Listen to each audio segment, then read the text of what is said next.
there. Today we're going to go through the connection between some headaches and poor posture and postural issues. So this connection is often missed, and it is actually really bad news for headache sufferers.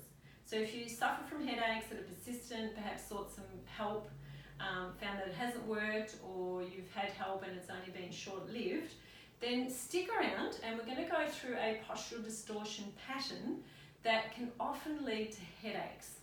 So I'm Dr. Lisa Smith, everyone, from Errol Chiropractic in North Melbourne, and we would get 2 or 3 people in a week with these sort of issues. Now, once obviously we've taken care of any possible nasties, then we will be looking at the person as a whole. Now, the actual postural issue that we're talking about is called a proximal cross syndrome. A proximal cross of the upper body. So basically, it's a distortion pattern that is superficial. It is a functional problem, and it looks like this. And I'll explain what's happening in a tick. So you've seen it.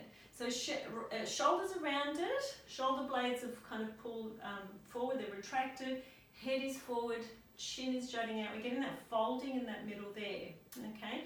So we see this with, sitting at desks for a prolonged period of time, whether it's students, whether it's workers, we know mums with small kids, lots of activities that we do, driving, we get into this posture, okay? Now the other thing is stress. So when we're in stress, the fight or flight position is actually the same posture, and it can create all the similar sorts of problems. So what happens is that we get a bunch of muscles that are weak and a bunch of muscles that are tight or hypertonic. So it's really important for you to understand this because it'll make so much sense. So if you can see the board here, we've got a person facing that way.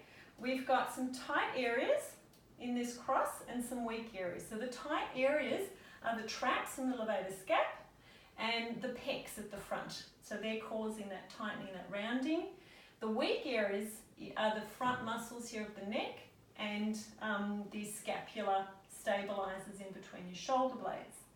So what happens is that with this posture, what can actually cause the headaches? There are a couple of things. So the first thing is that forward head positioning. So what happens is that when our head is forward, we eventually need to look up. So we extend our skull, and that can cause tightness in those little muscles at the top of the skull called our suboccipitals.